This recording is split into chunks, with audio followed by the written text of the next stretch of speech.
بسم الله الرحمن الرحيم. الحمد لله رب العالمين، والصلاة والسلام على أشرف المرسلين وعلى آله وصحبه أجمعين، أما بعد. رياض الصالحين من كلام سيد المرسلين أبو زكريا يحيى بن شرف النبوي رحمه الله. ഇമാം നബവി റഹ്മത്തുള്ളാഹി അറിയപ്പെട്ട പണ്ഡിതനാണ്. ഹിജ്റ 631 ജനിക്കുന്നത് ദിമഷ്ക്. ഹിജ്റ 676 വഫാത്താവുന്നത്. ചെറിയ വയസ്സാണ്. 631 ജനിച്ച് 76 വഫാത്തായി. അദ്ദേഹം മറ്റുള്ള ഹദീസിൻ്റെ ഗ്രന്ഥങ്ങളിൽ നിന്നൊക്കെ ശേഖരിച്ച് ഒരുമിച്ച് കൂട്ടിയ ഹദീസുകളാണ് റിയാദു സാലിഹീൻ എന്ന പേര്. അഥവാ റിയാദ് എന്ന് പറഞ്ഞാൽ തോട്ടം നടത്താം, പൂന്തോപ്പ്. റിയാദു സാലിഹീൻ, സാലിഹീങ്ങളുടെ പൂന്തോപ്പ് എന്നർത്ഥം വരുന്ന രീതിയിൽ അദ്ദേഹം കിതാബിന് പേരും കൊടുക്കും. അപ്പോൾ മനുഷ്യ ജീവിതത്തിലെ വളരെ ആവശ്യമായ എല്ലാ കാര്യങ്ങളും ഉൾക്കൊള്ളുന്ന ഹദീസുകൾ അവൻ്റെ നിത്യജീവിതത്തിൽ, അവൻ്റെ സ്വഭാവത്തിലായാലും മറ്റിടപാടുകളിലായാലും ഒരു സാധാരണ ഒരാൾ അറിഞ്ഞിരിക്കേണ്ട വളരെ പ്രധാനപ്പെട്ട ഹദീസുകൾ ഉൾക്കൊള്ളുന്ന കിതാബാണ്. അതുകൊണ്ട് തന്നെ എല്ലാ ലോകത്തും ഒരു സ്വീകാര്യത ലഭിച്ച കിതാബാണ്. ഒരാളും തന്നെ ഇത് അറിയാതെയോ ഇത് വായിക്കാതെയോ പോയിട്ടുണ്ടാവില്ല.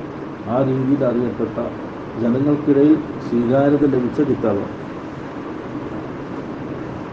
അദ്ദേഹം ഒരു മുഖദ്ദിമ പറയുന്നുണ്ട്, ആമുഖമായിട്ട് കുറച്ച് കാര്യങ്ങൾ അദ്ദേഹം സൂചിപ്പിക്കുന്നത്. അതിൽ വളരെ പ്രധാനപ്പെട്ടിട്ട് നമ്മൾ മനസ്സിലാക്കേണ്ട ഒരു ബൈത്താണ്. അദ്ദേഹം ഒരു ബൈത്ത് പറയുന്നത്, ഇന്ന ലില്ലാഹി ഇബാദൻ ഫുത്തന. അള്ളാഹുവിന് ചില ബുദ്ധിയുള്ള അടിമകളുണ്ട്, നല്ല ബുദ്ധിയുള്ള കാര്യം മനസ്സിലാക്കിയ ചില അടിമകൾ അള്ളാഹുവിനുണ്ട്. തൊല്ലഖുദ്ദുന്യ വഖാഫുൽ ഫിതന. അവർ ദുനിയാവിനെ തലാഖ് ചെയ്തു, ദുനിയാവിനെ മനസ്സിന്ന് വിട്ടു. വഖാഫുൽ ഫിതന, അതിൻ്റെ ഫിത്നയെ അവർ പേടിച്ചു. നളറു ഫീഹാ ഫലമ്മ അലിമു. അവരതിൽ നോക്കി, ആ ദുനിയാവിനെ അവർ വീക്ഷിച്ചു, ദുനിയാവിനെ മനസ്സിലാക്കാൻ ശ്രമിച്ചു. അപ്പോൾ അവർക്ക് മനസ്സിലായത് അന്നഹാ ലൈസത് ലിഹയ്യിൻ വതന, അതെന്നും ശാശ്വതമായി ജീവിക്കാനുള്ളൊരു ഗേഹമല്ല എന്ന് അവർക്ക് ബോധ്യപ്പെട്ടു ദുനിയാവിനെ നോക്കിയപ്പോൾ. അതുകൊണ്ട് തന്നെ ജഅലൂഹാ ലുജ്ജതൻ, അവർ അതിനെ ഒരു സമുദ്രമായി കണ്ടു, ആ ദുനിയാവിനൊരു സമുദ്രമായി കണ്ടു. വത്തഖദു സാലിഹൽ അഅമാലി ഫീഹാ സുഫുന, ആ സമുദ്രത്തിൽ രക്ഷപ്പെടാനുള്ള മാർഗമായ അതിൻ്റെ കപ്പലുകളായിട്ട് അവർ സാലിഹായ അമലുകളെ അവർ കണ്ടു.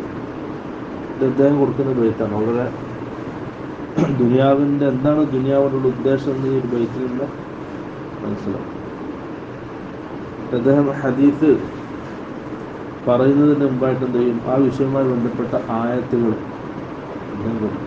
അപ്പോൾ ആദ്യമായിട്ട് പറയുന്ന ഹദീസ് ബാബുൽ ഇഖ്ലാസ് വ ഇഹ്ലാറുൻ നിയ്യ. അഥവാ എല്ലാ പണ്ഡിതന്മാരും അവിടെ കിതാബ് തുടങ്ങൽ ബാബുൽ ഇഖ്ലാസ് വെച്ചിട്ടാണ്.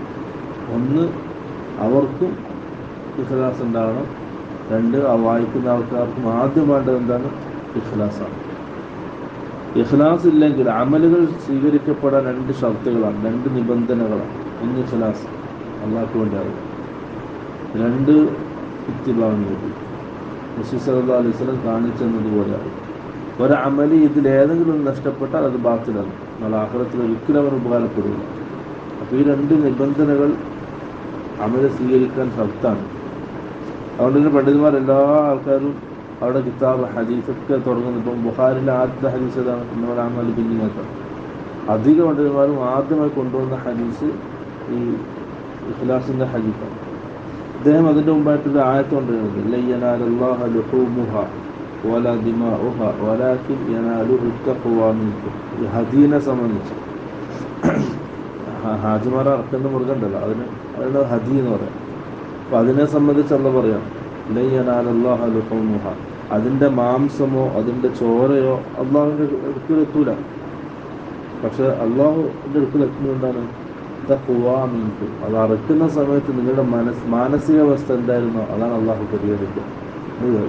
എങ്ങനത്തെ പോത്തിന് അർത്ഥമോ എങ്ങനത്തെ ഒട്ടകത്തിന് അർത്ഥമോ എത്ര അർത്ഥം എന്നുള്ളതല്ല, മറിച്ച് അത് അറുക്കുന്ന സമയം ആ വ്യക്തിയുടെ മാനസികാവസ്ഥ എന്തായിരുന്നു, ഇഖ്ലാസ് ഉണ്ടായിരുന്നു എന്നാണ് അള്ളാഹു പരിശോധിക്കുക.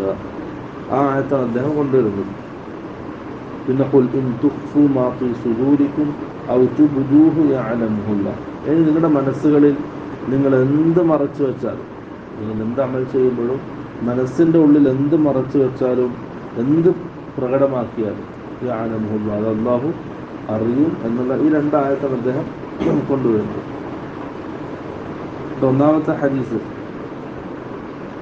عن أمير المؤمنين أبي حفص عمر بن الخطاب رضي الله عنه قال سمعت رسول الله صلى الله عليه وسلم يقول إنما الأعمال بالنيات وإنما لكل امرئ ما نوى. إنما الأعمال بالنيات. الله سبحانه وتعالى അമലുകൾ പരിഗണിക്കുന്നത് അത് ചെയ്യുന്ന ആളുടെ നീയത്തനുസരിച്ചാണ്. എന്ത് അമലായിക്കോട്ടെ അവൻ്റെ നീയത്തനുസരിച്ചാണ് അള്ളാഹു അത് പരിഗണിക്കുക. വഇന്നമാ ലികുല്ലി ഇംറിഇൻ മാ നവى. ഓരോരുത്തർക്കും അവർ ചെയ്യുന്ന സമയം, ഓരോ അമലും ചെയ്യുന്ന സമയം അവൻ എന്താണോ കരുതിയത് അത് വെച്ചിട്ടാണ് നാളെ ആഖിറത്തിൽ പ്രതിഫലം ഉണ്ടാവുക. ഇതിന് ഉദാഹരണം പറയാം. ഫമൻ കാനത് ഹിജ്റതുഹു ഇലല്ലാഹി വറസൂലിഹി ഫഹിജ്റതുഹു ഇലല്ലാഹി വറസൂലിഹി. അള്ളാഹുവിൻ്റെ റസൂലിൻ്റെ അള്ളാഹിൻ്റെ തൃപ്തിക്ക് വേണ്ടിയിട്ട് ആരാണോ ഹിജ്റ പോയത് ആ ഹിജ്റ അള്ളാഹുവിനുള്ളതാണ്, അള്ളാഹിൻ്റെ റസൂലിനുള്ളതാണ്. വമൻ കാനത് ഹിജ്റതുഹു ലിദുനിയാ യുസീബുഹാ ഔ ഇംറഅത്തിൻ യൻകിഹുഹാ ഫഹിജ്റതുഹു ഇലാ മാ ഹാജറ ഇലൈഹി. കാരണം ഒരാൾ ഹിജ്റ പോയി, ബാഹ്യമായി കാണുമ്പോൾ അവൻ്റെ സ്വന്തം നാട് വിട്ട് വേറൊരു ദേശത്തേക്ക് ഹിജ്റ പോയതാണ്. പക്ഷെ അവൻ്റെ ലക്ഷ്യം ആ ഹിജ്റയിലൂടെ എന്തെങ്കിലും ദുനിയാവ് കരസ്ഥമാക്കലാണ്, അല്ലെങ്കിൽ ഏതൊരു പെണ്ണിനെ വിവാഹം കഴിക്കലാണ്. അതാണ് അവൻ്റെ മനസ്സിൻ്റെ ഉള്ളിലുള്ള ലക്ഷ്യമുണ്ട്. പക്ഷെ ബാഹ്യമായി കാണുമ്പോൾ ഹിജ്റ പോയതാണ്. അപ്പം അവൻ്റെ എന്ത് ലക്ഷ്യത്തിലാണോ അവന് ഹിജ്റ പോയത് ആ ലക്ഷ്യമാണ് നാളെ ആഖിറത്തിൽ അല്ലാഹു പരിഗണിക്കുക. അവൻ്റെ ഹിജ്റ അതിനു വേണ്ടിയുള്ള ഹിജ്റയായിട്ട് കൂട്ടും, മറിച്ച് അവൻ്റെ ദീൻ സംരക്ഷിക്കാൻ, അവൻ്റെ തൗഹീദ് ഉൾക്കൊണ്ട് ജീവിക്കാനുള്ള ഹിജ്റയായിട്ട് അല്ലാഹു സുബ്ഹാനഹു വ തആല പരിഗണിക്കുകയില്ല. അത് റസൂലുള്ളാഹി ഉദാഹരണമായിട്ട് പറഞ്ഞത്. ഇതാണ് ഒന്നാമത്തെ ഹദീസ്. അത് ഏത് സമയത്തും നമ്മുടെ നീയത്ത് നന്നാണ്. പണ്ഡിതന്മാർ പറയും കുറേ അമലുകൾ, കുറേ ആൾക്കാരുടെ പ്രവർത്തനങ്ങൾ വലിയ വലിയ പ്രവർത്തനങ്ങളായിരിക്കും, പക്ഷെ അവരുടെ നീയത്ത് അതിനെ പാഴാക്കിക്കണം, അതിനെ ചെറുതാക്കിക്കണം. മറ്റു ചിലർ ചെറിയ ചെറിയ പ്രവർത്തനങ്ങളാണ് ചെയ്യുന്നുണ്ടാവുക നമ്മുടെ കണ്ണിൽ, പക്ഷെ അവരുടെ നീയത്ത് അതിനെ വലിയ അമലാക്കുക. അവിടെ ആ രീതിയിൽ ഇഖ്ലാസോടുകൂടി നീയത്തോട് പ്രവർത്തിക്കും. അല്ലാഹു സുബ്ഹാനഹു വ തആല അറിയും, അള്ളാഹു കാണുന്നുണ്ട്, അള്ളാഹു എല്ലാം രേഖപ്പെടുത്തുന്നുണ്ട് എന്നൊരു ബോധം. അൽഹംദുലില്ലാഹി റബ്ബിൽ ആലമീൻ. സുബ്ഹാനക അല്ലാഹുമ്മ വബിഹംദിക അശ്ഹദു അൻ ലാ ഇലാഹ ഇല്ലാ അൻത അസ്തഗ്ഫിറുക വ അത്തൂബു ഇലൈക്.